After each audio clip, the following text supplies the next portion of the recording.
Bonjour, bienvenue dans le cours Les techniques opératoires. Alors aujourd'hui, on va voir quelques techniques d'opération qui vont nous permettre déjà de trouver les bons résultats, mais surtout de rédiger et d'aller un petit peu plus vite que d'habitude. Donc on s'accroche bien, on fait bien attention aux différentes techniques qui sont exposées et on essaye, s'il vous plaît, de rédiger correctement, puisque plus ce sera propre sur la feuille, plus ce sera propre dans votre tête et ça veut dire que vous avez bien compris. Alors, je commence par une petite remarque. Voilà, je fais faire des calculs à mes élèves et j'ai deux élèves qui me font ce calcul. Donc 3 plus 5 fois 7 et ici 3 plus 5 fois 7. Et vous voyez que les deux élèves n'arrivent pas au même calcul. Alors si on analyse un petit peu, au même résultat, pardon. Donc si on analyse bien, les calculs sont bien effectués. Ici il vient d'où le 8 et il vient du 3 plus 5. Ici il vient d'où le 35. Hop, c'est bien rédigé en vertical, il n'y a pas de problème. Alors, pourquoi est-ce que ces deux élèves ne trouvent pas la même chose? On s'aperçoit ici que, en fait, on a effectué les opérations de gauche à droite. C'est-à-dire, d'abord, on a fait l'addition, on a mis le résultat, puis dans un deuxième temps, on a fait la multiplication. Alors que ici, l'élève a commencé par faire la multiplication, et dans un deuxième temps, il a effectué l'addition. Et ça, c'est gênant. C'est gênant parce que si on ne se donne pas les mêmes règles, si tout le monde ne fait pas pareil, vous voyez tout de suite qu'on ne va pas trouver les mêmes résultats. Donc il va falloir se donner des règles. Il va falloir se donner des règles parce que même si la rédaction est correcte, même si les calculs effectués sont justes, il y a une des deux techniques que je préfère parce qu'il y en a une qui suit les règles mathématiques. Celle qui suit les règles mathématiques, c'est la deuxième et non pas la première. Pourquoi? Parce qu'on va instaurer des priorités. C'est-à-dire qu'il va y avoir des opérations que l'on va devoir faire avant les autres. Et une fois que tout le monde respectera ces priorités, on aura tous le même calcul. Alors ici, entre l'addition et la multiplication, l'opération qui est prioritaire, c'est la multiplication. Donc l'élève ici qui avait commencé par faire l'addition n'a donc pas trouvé le bon résultat. Alors, soyons un petit peu plus précis sur les règles de priorité. Les règles de priorité, 4 étapes, 4 règles. D'abord, nous commencerons par les parenthèses. Les calculs entre parenthèses, quels que soient ces calculs-là, seront prioritaires. En deuxième, les divisions et les multiplications à égalité. Ce n'est pas d'abord les divisions, d'abord les multiplications, non, c'est égalité. En deuxième, on effectuera les divisions et multiplications. En troisième, les soustractions et les additions. Pareil, égalité. Donc, d'abord les parenthèses, division, multiplication, soustraction et addition. Et des fois, vous voyez, il y a des égalités. Alors, quand on aura égalité, on utilisera la quatrième règle. En cas de même priorité, on ira de gauche à droite. Donc, je récapitule. Parenthèse, multiplication, division, addition, soustraction.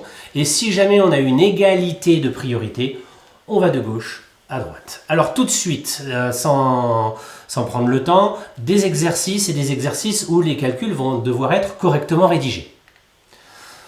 Je me suis amusé, j'ai fait plein de calculs avec des 5, j'ai mis des multiplications, des additions, j'ai mis des parenthèses. Alors vous voyez qu'à chaque fois, on se retrouve avec une multiplication, non, une addition, une multiplication, une addition et une addition. C'est partout le cas, sauf que mes parenthèses ne sont pas placées au même endroit. On va voir si ça change véritablement le résultat. Alors pour le premier, on commence par les parenthèses. J'en ai une première, une deuxième. Priorité, je commence par celle qui est le plus à gauche. J'effectue l'opération et je marque tout ce que je n'ai pas effectué. Maintenant là-dedans, j'ai toujours une parenthèse, donc la parenthèse est prioritaire, comme ceci. Maintenant, j'ai une multiplication et une addition. Entre les deux, c'est la multiplication qui passe en premier. 50 plus 10. Et maintenant, 60. Voyez, il faut vraiment faire attention à bien utiliser les priorités et à les respecter. C'est un peu comme le code de la route. Si vous êtes bien arrêté au rouge, vous n'avez pas d'accident. Si vous passez au vert, ça marche aussi. Alors des fois, on passe au rouge et des fois on n'attrape pas d'accident. Ce sera pareil avec les calculs. Des fois, on a un coup de chance, on ne fait pas correctement les priorités de calcul et ça marche quand même. Oui, mais sauf que ce n'est pas bien fait. Donc faites attention à bien respecter. Pour le deuxième, ici, donc on va commencer par ce calcul-là. Ici, le résultat. Addition, multiplication, addition, c'est la multiplication qui est prioritaire. Donc je vais faire le calcul qui est ici. 5 plus 50 plus 5.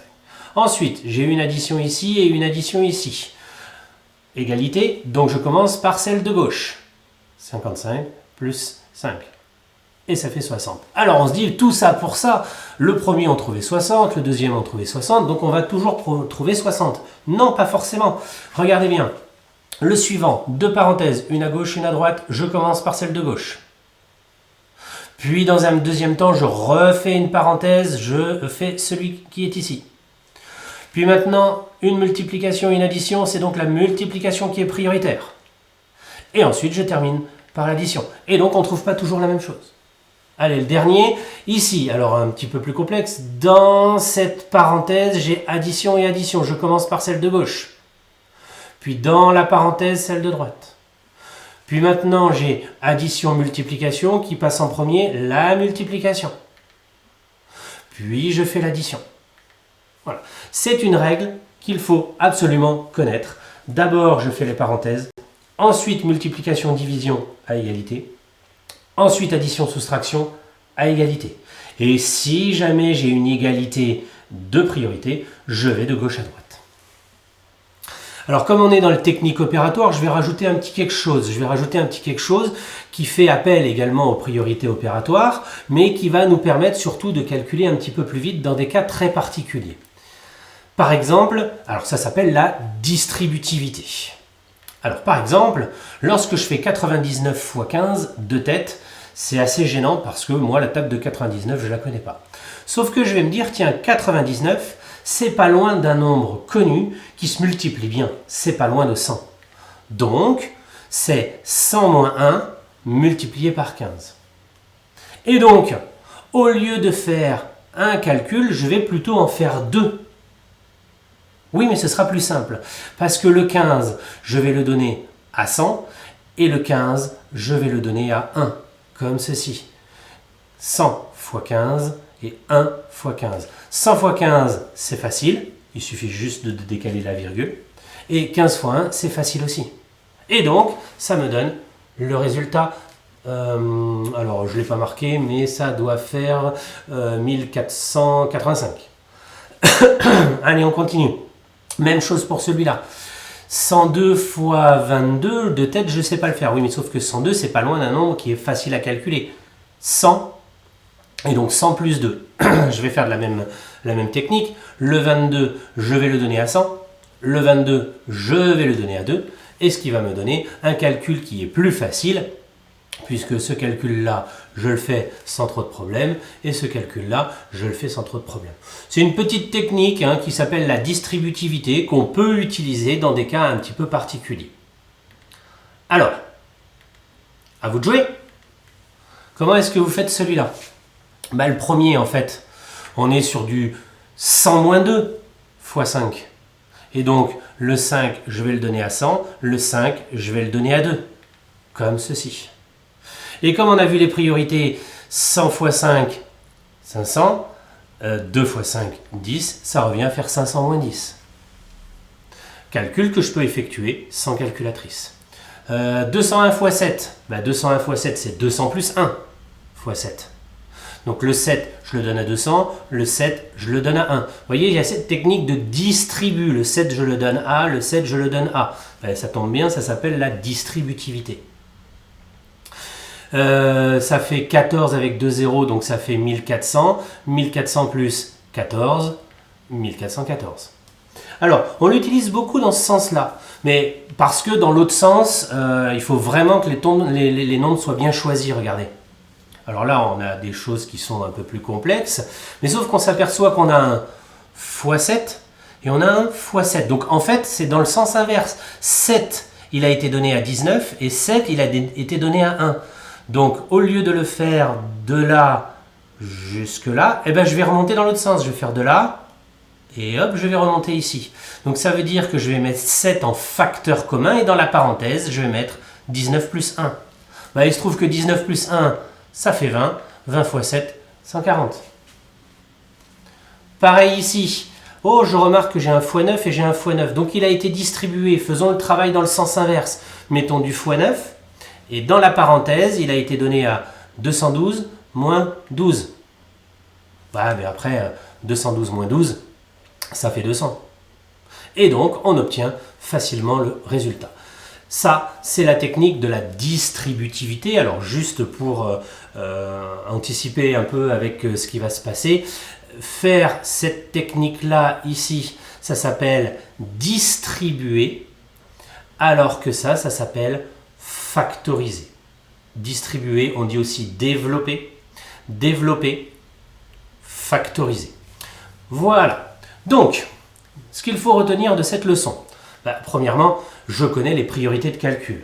D'abord les parenthèses, multiplication, division et addition, soustraction. Et si j'ai égalité, tout simplement, je vais de gauche à droite. Deuxième élément, je rédige correctement les calculs. On a bien vu dans tous les exemples qu'on arrivait à rédiger correctement de haut en bas et qu'à chaque fois qu'il y avait quelque chose de nouveau, hop, on regardait juste au-dessus parce que ça vient du calcul qui est au-dessus et on rédige étape par étape. Alors vous verrez après qu'on peut aller un tout petit peu plus vite, mais pour commencer, allons-y doucement. Et pour terminer, je sais utiliser la simple distributivité. Je rappelle, la simple distributivité, alors parce que sous-entendu qu'il en existe une double, qu'on verra bien plus tard, mais la simple distributivité, on l'utilise dans deux sens, soit on développe, soit on factorise. Voilà pour cette leçon un petit peu longue sur les techniques opératoires. Moi, je vous souhaite un bon courage et je vous dis à bientôt.